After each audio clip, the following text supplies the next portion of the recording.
All right, hi, fabulous mathematicians. Let's take a look at these 7 problems just to review and remember how we compute with decimals, because today's all about decimal review.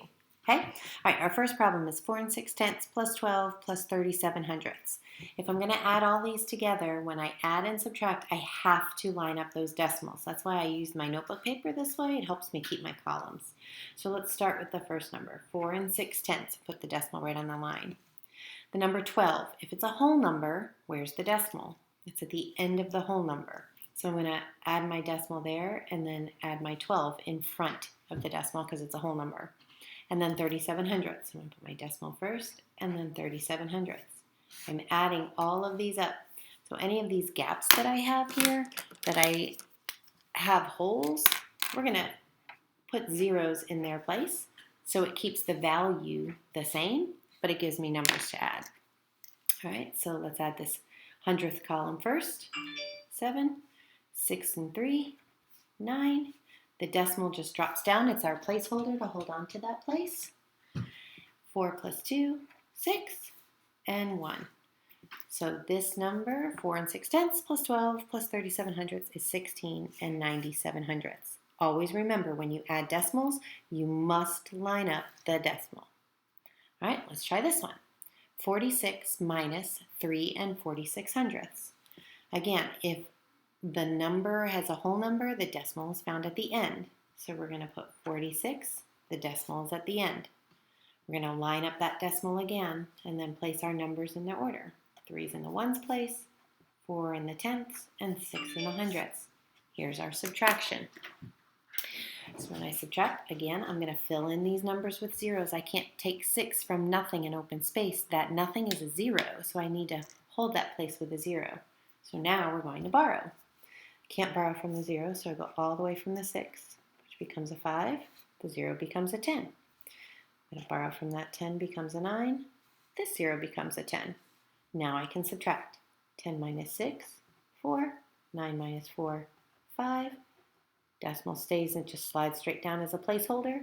5 minus 3, 2. And 4 is 4. Now if I want to check and make sure I'm right when I'm subtracting, all I'm going to do is add my decimals together because the inverse of subtraction is addition. I'm going to take my answer, my difference, add it to the subtrahend. I'm going to add it all up. Decimal drops and I get 46. If these two numbers are the same, you know you're correct. Excellent. So the big difference between subtracting and adding and multiplying and dividing is that when you add and subtract, you have to line up those decimals. All right, let's try this one. 4 and 9 tenths minus 1 and 36 hundredths. I'm going to fill in that space with a 0. So remember, I have to use that division. I can't just drop that 6. I have to take it away from my hundredths that are there, which is 1. So we're going to regroup this. And that becomes an 8. That becomes a 10. Now we can subtract. 10 minus 6, 4. 8 minus 3 is 5. And 4 minus 1 is 3. Let's double check it and add it to make sure we're right. My answer added to the subtrahend, and I get 4 and 9 tenths, or 4 and 90 hundredths. It's the same as the top, so I know I'm right. All right, so the biggest key for adding and subtracting, you must line up decimals because the place values have got to be lined up. All the ones are in the same line, all the tenths and all the hundredths. Okay? All right, let's scoot on down to multiplication, see if we remember how to multiply. I'm going to do both the box method and the algorithm method, and then you choose the way you like. So I'm going to do the algorithm first. This is like 46 times 2. We're going to do that first. We're going to completely ignore this decimal like it's not even there. Like this just says 46 times 32. 2 times 6 is 12. 2 times 4 is 8, plus 1 is 9. Since I'm moving over a place value, I'm going to put a holder there, and then 6 times 3 is 18. 3 times 4 is 12, plus 1 is 13. Then I add my 2 columns, 1, 4, 7, 2. Then I go back to the original problem and I count how many spots are behind the decimal. There are no spots behind the decimal in 46 because the decimal is behind the whole number. So that has 0. And this one, 3.2, has 1 spot behind the decimal. So altogether we have 1 spot behind the decimal. In the answer, I'll have 1 spot behind the decimal. If you're going to use the box method, we're going to ignore that decimal at first, decompose 40 and 6, and 30 and 2, and we're going to multiply.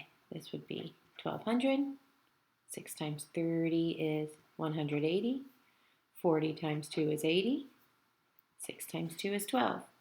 Then we're going to add all of those up together. I'm going to put these two together already in 96. Oh, I'm sorry, 92.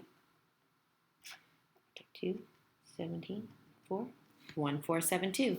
And again, once you get your answer, just go back to the original problem, and I have 1 spot behind the decimal, so 1 spot behind the decimal. Okay. I can also estimate, if you remember, we did 50 times 3. 50 times 3 is 150.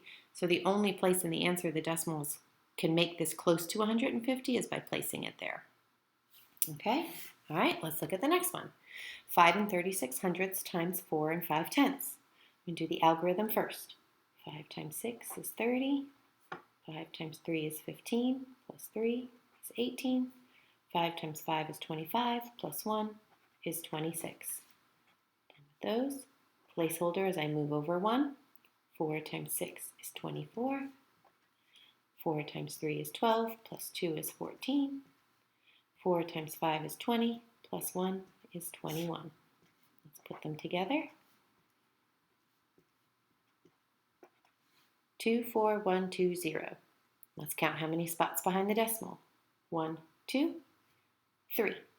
1, 2, 3. My decimal needs to go here. And if we want to check with rounding, this is about 5. This is about 5. So 5 times 5 is 25. My answer is pretty close to 25 if I place the decimal here. Okay. All right. So now, well, I forgot. Let's do the box method for those of you who use the box. This one I have 3 digits, so I need 3 boxes up top. 500, 30, and 6, and 2 on the bottom, 40, and 5. This is 20, and then 1, 2, 3 zeros, 12, and 2 zeros, 24, and 1 0. 25, and 2 zeros, 15, and 1 0, and 30. All right, let's add these up together. 20,000 and 2,500 is 22,500. Done, done. These two together is 1,350. And then this would be 270 together. And then let's put them all together. 9, 10, 11, 4, 2. 2, 4, 1, 2, 0. I use my estimation to get 25, or I count 3 spots behind the decimal, and my decimal goes there. 24 and 120 thousandths. All right, let's work with our decimals. All right, when we're dividing, this is just like we did on Friday. You cannot have a decimal in the divisor, so we have got to get rid of this decimal. So we're going to scoot it 1 spot over and multiply it by 10. If I do that here, I have to do that to my dividend as well. So I'm going to scoot it over, and then I'm going to go straight up. Now we're just going to divide like whole numbers. How many 12s go into 3? It does not. Scoot over 1. How many 12s go into 32? Well, I've got 12, 24, 36 if I'm counting by 12s. This is too high, so let's do 2. 2 times 12 is 24. Subtract to get 8. That's smaller than 12, so we're going to drop down a 6. I'm going to keep counting by my 12s over here. 48, 60, 72, 84. Oh, that's about it right there, 84. So that's 1, 2, 3, 4, 5, 6, 7. 7 times 12 is 84. I subtract and get 2. That's smaller than 12, so we can bring down our next number, 24. How many 12s go into 24? 2. 2 times 12 is 24. We subtract, no leftovers, we don't have to continue, 27 and 2 tenths. And last but not least, a decimal by a whole number. Since there's no decimal on the divisor, I can just divide it like whole numbers. I bring that decimal straight up, and then we divide. How many 3's go into 9? 3. 3 times 3 is 9. Subtract to get 0. Bring down the 6. How many 3's go into 6? 2. 2 times 3 is 6. Subtract to get 0. Bring down your next 6. How many 3's go into 6? 2. 2 times 3 is 6. 0. And I just noticed I put a $sign here, so if there's a $sign there, there should be something else here because it goes to pennies and hundredths. So I need to add that 0 there. So let's do one more step. There we go. So $32.20. That's all for right now. I want you to do the practice problems and try them out. Be careful with the word problems at the bottom of the practice problems. Make sure you're choosing the correct operation. Remember, if it's something that is a division problem or multiplication problem, you're looking for what's missing. If you're missing the value of each piece or if you're missing the total value, that's going to decide your multiplication and division. If you need to look back at the video from Friday, then please do so. Or I'm sorry, for Monday, then do so. I hope you have a great day. Good luck on your problems, and please let me know if you have any trouble.